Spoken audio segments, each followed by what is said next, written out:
Are you looking for more out of your life? Do you need ideas on how to start new businesses and how to move forward in your own personal life? Well, guess what? You have come to the right radio show.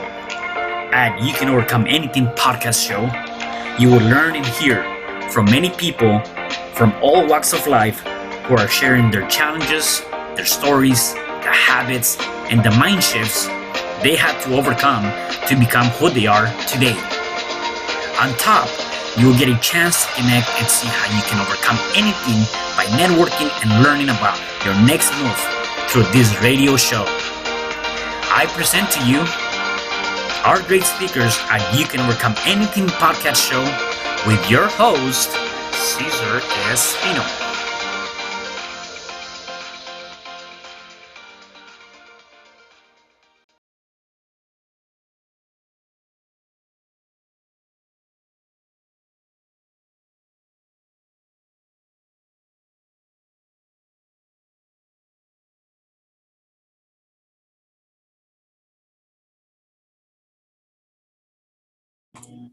Hey there, welcome back to another episode of You Can Overcome Anything podcast show. It is your host, Cesar Espino, and you can find me at www.cesarrespino.com. Today, I have a special guest. His name is Kevin Wessels. Hey, Kevin, how are you? I'm doing great, Cesar. How are you? I am doing good. Thank you. Thank you for being here today. So let me give you a background of Kevin. Kevin is the founder of RevSherpas, a boutique business growth advisory and customer experience strategy consulting firm for small to mid-sized businesses. He has over 10 years of management consulting experience scaling global companies quickly, inexpensively, and with less effort using his international proven and proprietary client connect formula. That is awesome, and definitely want to know more about that. Before I get started, tell me more about your upbringing. How was that as a child, and where are you originally from? Yeah, and first of all, thanks for having me, Cesar. So I've lived in a lot of places. I was born in Augusta, Georgia, just based on my father's occupation. We moved from multiple areas. The other day I was thinking about, I've actually lived in 13 different locations over the course of my life. I've been lucky. I've had the opportunity to study abroad in Madrid. Right now I'm based in Houston. Probably my favorite city was in Denver, where I met my wife, but she's in academia. So since then we've been going from city to city. She's trying to transcend the academia ladder, right? Yeah. Oh, that's awesome. So you guys, was your dad in the service? Is that the reason why you guys were moving around a lot, or? Yeah, he was in the service. He was Army Reserves, but it was for his primary occupation. The reason we would, occasionally move. Essentially, it was about every 2 to 3 years, and then from third grade on, I grew up in Atlanta, then went to college in Nashville. Right out of Nashville, lived in Chicago, and just based on my career ambitions, prior to meeting my wife, moved around frequently as well. Yeah, no, definitely. One thing that comes to mind is a lot of times, and I'm always very curious to know this, a lot of times, we growing up, how we see our parents or even just growing up, we have an idea of who we want to become, right? And sometimes that doesn't necessarily work out the way we think as a kid. What was your dreams as a kid? Like, what was it that you wanted to become when you were an adult? Yeah, well, when I was little, I always envisioned teaming up with my dad and working in his business. As I got older, just based on family commitments, my wife's ambitions really just didn't really make sense to pursue that. I did give it serious consideration, but as it turns out, now I am operating my own shop. So I think things worked out well. So somehow you made that full circle and you came back to that, right? Right. It just took me a little longer than I would have imagined. Yeah, no, that's awesome. And so one of the biggest challenges you had to deal with recently was getting laid off during COVID. And obviously that has happened before. So at which point did you, I guess, decide that you wanted to kind of operate on your own company or your own business? Because it seems like you've been working for somebody else throughout the years, right? Right. So prior to the onset of COVID, I had been working in corporate America, primarily in financial planning, analysis, and management consulting. And towards the latter half of 2019, the writing was on the wall that I was going to be laid off. And Mm, so I wanted to get out in front of it because I always had the entrepreneur itch. And I thought now is about as good as time as any, really, to leverage my past experience. And I recognized that in the small business marketplace in particular, they were getting hit hardest by COVID. And so, really, I wanted to fill the void and really come in as an independent business growth advisor to help them in these difficult, challenging economic times related to the downturn caused by the pandemic. So it wasn't easy, but at the same time, it's been an excellent opportunity, and I've been able to work through those obstacles and, more importantly, help my growing clientele do so as well. yeah.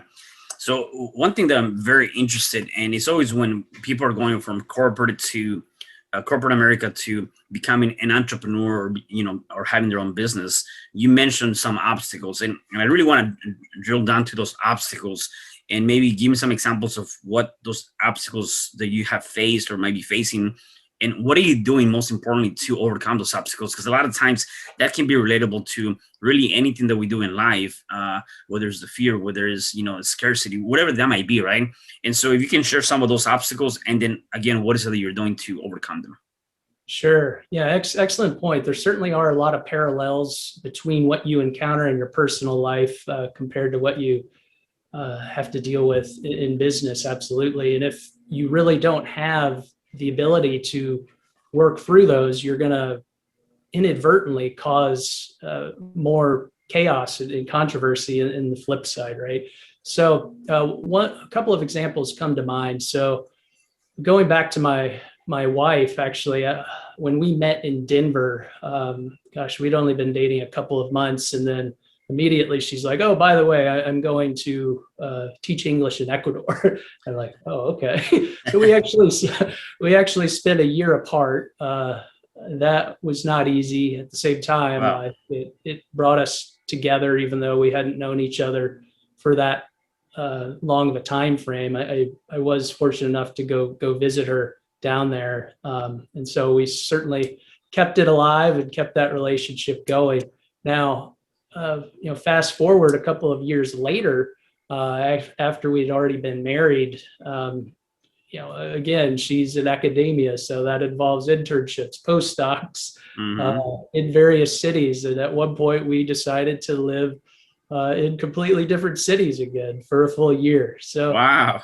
yeah, it's not very conventional, but you just do what you got to do to support your partner, and the same holds true with business, right? So, in terms of my business at the onset of COVID and then the eventual peak and where we are today, I'm not alone in that there are numerous business owners who have launched a business because let's face it, entrepreneurs are entrepreneurs for a reason. And Hmm. even if they may have had the misfortune of having to close up shop, more than likely they're going to launch a new business rather than go back into corporate America. And so I've recognized that. I've been able to really apply my internationally proven and proprietary client connect formula to allow them to create more consistent cash flow, identify new revenue streams, and do it with less time, money, and effort. Yeah, no, I love that. I like what you said, that even, most, I would say the majority, I'm not saying every single one, but the majority of entrepreneurs, even if they have to close shop, they might most likely open up a new business or a new idea. And I like that because at the end of the day, it is that, right? I mean, I'm not sure how it is for you, and maybe you can answer this is, if things were to go south and things are just not working out for your business and you are forced to close your shop, you know, would you ever go back to corporate America, or would you continue to be, striving and looking to do something different? Yeah, that's an interesting question. I think the majority of entrepreneurs would say no, absolutely not. Yeah. I, on the other hand, would leave the door open. I never want to shut the door. Mm, However, based on the success, based on, more importantly, the long-term potential of my practice. I don't foresee that happening. God forbid if it does. I am confident in my abilities to set up a new venture for sure. Yeah, no, I love that. Talking about you feel confident and you have that. Where does that come from, right? Because I think again, it goes back to any of the stuff that we're doing. A lot of stuff that we're doing, we have to really be confident. We have to be certain. We have to have that tenacity, right? For you, where are you? Where is that drive is being born from, and how? Yeah, it's interesting how you phrase the question, right? Because confidence, arrogance, hubris, whatever you want to call it, right? It all depends on your perspective. And, some people have it, some people don't. At the same time, what's great, you can actually acquire it. And I firmly believe that because it does relate to mindset mastery. And one way to actually formulate and achieve the desired level of confidence really is through just getting out there and getting after it. And based on your experience, once you've had a couple of wins, you got to leverage that momentum and really you can take it to the next level. Now, for me, I'm a younger, I'm a younger brother, right? Yeah, So I think if you listen to pros and the medical profession, perhaps I'm not as much of a leader as the gung ho yeah, older sibling, right? But you got to throw that stuff out the door. Go with what works for you. Recognize your weaknesses, attack them, get better, and really get better and improve every day. yeah. You touched on something that's very, very important, and that's the mindset mastery. And I want to tap into that. Um, I think and believe that one of the biggest things that we as people have, one of our biggest assets besides time, is our mind, right? And really, it doesn't cost us any money to utilize our mind. Yet, I feel like sometimes we take that for granted. Things that has no value, we tend to take for granted, right? And we tend to forget about it. Yet the mindset in itself is so powerful that it can really help you shape your life in many different aspects. It can either make you or it can break you. It can bring you happiness or it can bring you worries, right? What have you done to help you evolve on your mindset and work in your mindset and really utilize that tool, that asset, not only your personal, also in your business? Yeah, good question. There's numerous ways to master your mindset, and the reality is it's an evolving journey, right? Mm, So what I like to do is as follows. One, I'm constantly reading, not necessarily books, as many people would conclude, but more so just quick hitter articles, right? So I'm constantly doing that. One thing I have not done that I'd like to do more of is actually meditation, because that's the one activity that I'm not doing currently that I think some of the great ones usually are citing as one of their hmm. hidden secret weapons. So I'd love to explore more on how to incorporate that into my daily routine. But besides reading, just my faith and surrounding myself with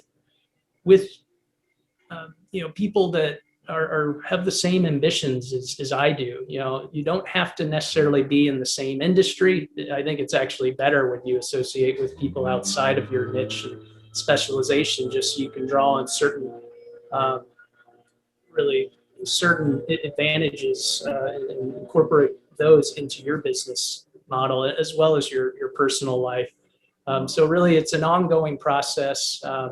You also have to recognize what are you doing to make sure that you're in tip-top shape, not just from a physical performance, but from the mindset performance. It sounds simple, but so many entrepreneurs just don't uh, spend a lot of time focusing on getting enough sleep, having a well-balanced diet, it actually exercise. It sounds so simple, but if you actually start doing that, find the ideal time for you. I'm not saying you absolutely have to wake up at 4:30 in the morning every day, get in your exercise, but that's what you have to do it, right? Right. Yeah, no, I love that. So creating some sort of balance for sure. Um, and again, even going through all of this, I mean, obviously, all of these things that you've talked about have definitely helped you in your own journey, and really stepping away from corporate America to open up your own business and kind of going that route. Uh, I think a lot of it has that mindset mastery. Why did you choose to do your own business versus, you know what, I got laid off, let me go get, let me go look for a nice job, or you actually attempted that and that didn't work out, or how did that come about? Yeah. Well, again, this is my first go around. So I wanted to go all in. I'm not messing around. I'm not looking to have this just be a part-time hobby. I'm all in, and I'm certainly invested for the long haul. It was an opportune time. As I mentioned, I think I saw a stat recently where going back to 2007, the most amount of EINs have been set up, and that was as of fall last year. So that indicates that businesses are being set up nonstop. And with that, a lot of people could be transitioning from corporate, sure. Some people could be entrepreneurs who are setting up an additional business, or they're just having to set up a brand new one. Um, and for that reason, there's severe demand for my services, and I recognize that opportunity, and really, it's things are going well. I have a healthy pipeline, and more importantly, I really enjoy helping business owners. Yeah, and you came up with this, and I want to understand this from your perspective. Your brand logo tagline is client focus, elevated results. Can you elaborate more on that? Sure. Yeah. Thanks for bringing that up. So that is in my logo. Again, the name of my consultancy is RevSherpas. Sherpa, an advisor, one who can guide you up the mountain, insulate you from turbulence, navigate efficiently, effectively, and get you to the top. But besides that, my consulting background, actually for over 10 years, I was in the CRM strategy and customer experience innovation space, CRM being customer relationship management, which really should be the core strategy for any growth initiative, regardless of the size of an enterprise.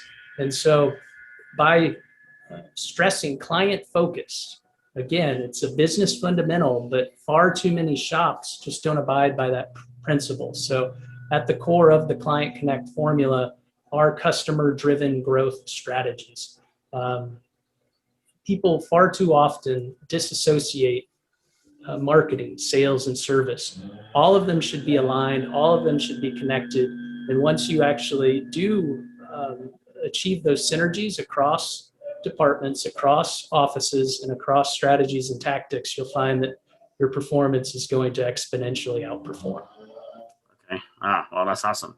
No, I definitely love that. And then here, I have in my notes, there's your, and you don't have to give us all of it, but you have like a formula pillars or some to an extent that you kind of help your clients. What are some of those pillars that you talk about that you can share with us?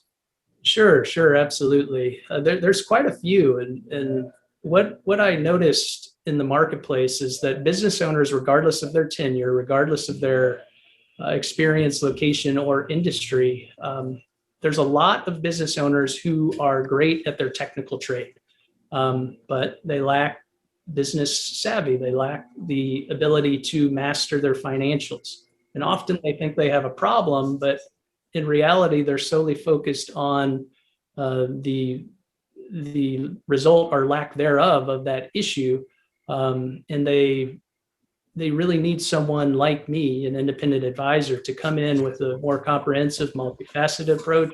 We're not just going to encourage you to utilize social media as your core growth strategy. Instead, we're going to really take a look at your entire end-to-end customer journey from start to finish, from soup to nuts: lead generation, marketing, sales conversion, client onboarding, and customer service. And so at the core pillars of that Client Connect formula is certainly an emphasis on client service and retention.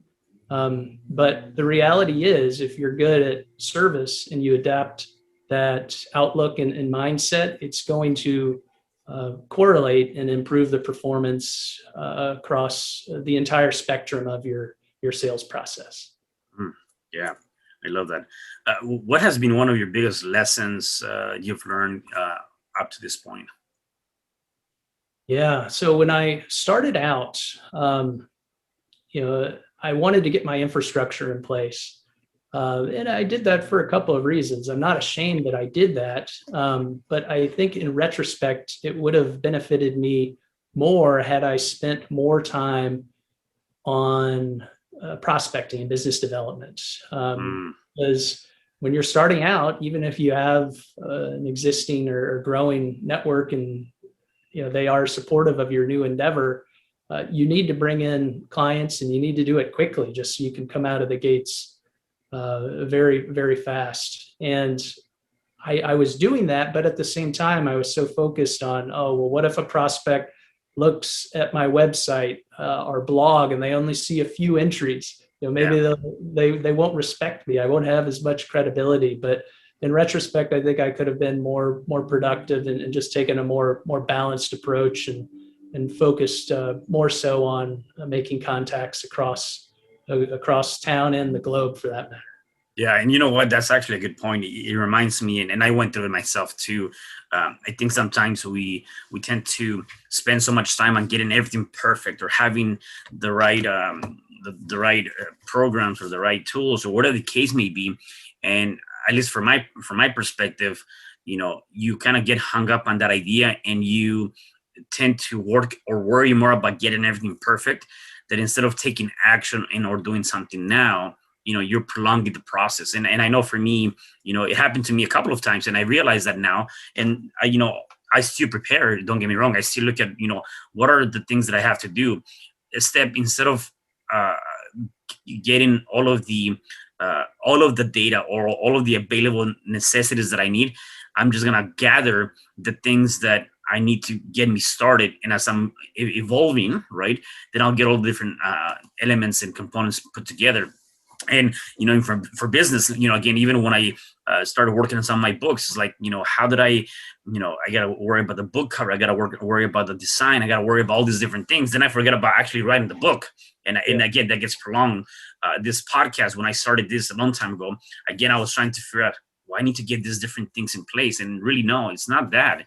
It's working and getting something very similar. On the personal side, sometimes we, as people said, well, I need to get, I need to find for the right time to get married, or for the right time to have a baby, or for the right time to ask this guy or girl out. Like, again, you just got to start taking the small steps, right? So that reminded me of that for sure. Yeah, absolutely. It's all about taking action, isn't it? Yeah. It's funny because there's a huge spectrum of the business community that is all about plan your work your plan. And I'm a huge proponent of that, but to a certain extent, you can only plan so much. Right. You really have to dive in. And once you dive in, you'll start getting results. You'll be able to monitor how you're doing. And then you just need to tweak it, refine it, and make the appropriate adjustments to get where you want to go. Yeah, exactly. And that's a good way to put it for sure. Besides, going through several layoffs in your life, what has been another big setback or obstacle that you overcame, either in the professional or personal aspect of your life? Yeah, the reality is I've been relatively blessed, I think. But one other obstacle that comes to mind, I live in Houston, and fortunately, there's a lot of natural disasters here. I wish my wife and in-laws would have actually given me a heads up before we decided to move here. It rains rather hard. Oh yeah. We've had a couple of hurricanes. We've had earlier this year freezes. It's quite scary going back to a couple of years back with Hurricane Harvey, which is arguably the biggest storm ever in the U.S.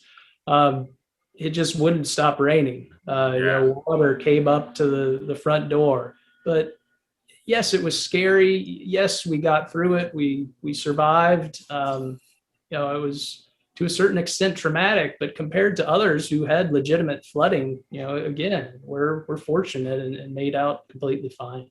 Yeah, no, that's awesome. How can people find you and learn more about your consulting firm and things of that nature? Sure. So my main website is just the name of the company. That's RevSherpas.com. Actually, if they go there right at the top of the homepage, they'll be able to learn more about the pillars of my Client Connect formula and get an introduction into the core principles of my consulting practice. And they can download a free copy of my first book, which is Exponentially Outperform in Any Economy. Additionally, I'm very active on LinkedIn. They can find me on Twitter at Kevin M. Wessels. I'm consistently posting various sources of independent information concerning motivation, personal development, marketing mastery, business development, and leadership skills. So certainly reach out and love to continue the conversation. Yeah, no, that's awesome. That's awesome. Um, Kevin, my last question for you is, for people that are watching this and might be going through some sort of challenge, whatever that challenge might be, what is one thing they can do to start overcoming that challenge? Yeah. First of all, I think you have to take a step back, as odd as that sounds. Like, don't let it consume you. But one piece of advice that I've received that I'd like to pass on to your listeners is, for any sense of adversity that you encounter, you have to take a step back and really reflect. Is this an opportunity or is it an obstacle? Actually, I probably said that backwards. Is it an obstacle or an opportunity? Yeah. If you adapt that mindset and you recognize that there is something to actually learn from and really take away that can benefit you, you'll grow immensely and be able to really work through that for the long haul. Got it. Got it. Yeah, and that's actually a good way to look at it, start reflecting, and sometimes we forget to do that. I guess the only other question that I have with that is, if you come across the idea that, this is an obstacle that is still kind of bringing me down, or is, putting me in a place that I don't want to be, then what did I do at that point to overcome that obstacle, right? From the opportunities, probably a lot easier, because we're like, okay, here are the lessons, here are the things that I can utilize from this. And so you can kind of draft an idea or a plan to move forward with that opportunity. If it's identified as an obstacle, then what's next, I guess? Yeah, I think you have to be okay with saying, hey, I need help. So you reach out to friends, family, colleagues, people in your network, or start to do your due diligence. Vet, whatever specialty you need assistance in, because there are people who can certainly come in and sort out your situation and improve your personal or business life for sure. Yeah, I love that. I love that. Kevin, thank you again for being here. I really appreciate it. Anything else before I let you go that you want to share? Yeah, no, really appreciate you having me on the show, Caesar. This is a great discussion. And again, the website's RevSherpas.com. We certainly are all about helping the small business community, and look forward to networking with your listeners down the road for sure. Awesome. Well, thank you again for sharing that and being here. And for the rest of you guys, do me a favor. Please make sure you check out Kevin's website. I will definitely have that on the comments. And do me a favor, go check out this podcast. Leave us a 5-star review. Make sure you share it, because somebody needs to hear this message. And stay tuned for the next episode of You Can Overcome Anything podcast show. Goodbye. Hi, I'm Cesar Espino, real estate investor, business coach, and consultant, and author of the book, You Can Overcome Anything, Even When the World Says No. My number is 424-501-6046. In my book, I talk about making the necessary changes to shift your mind for prosperity and certainty. Pick up your copy at Amazon. I also love helping families with their real estate and can purchase your house fast and all cash. Follow me on Instagram, Facebook, and LinkedIn. My number is 424-501-6046. Thank you for having me today. I am so glad you've tuned into this podcast. You can find me at your favorite podcast platform, where you can like, subscribe, comment, and share. And to learn more about myself, my services, you can find me at www.cesarrespino.com, or you can also find me at your social media. Thanks for joining me, and I am looking forward to having you at the next episode. And know you truly can overcome anything.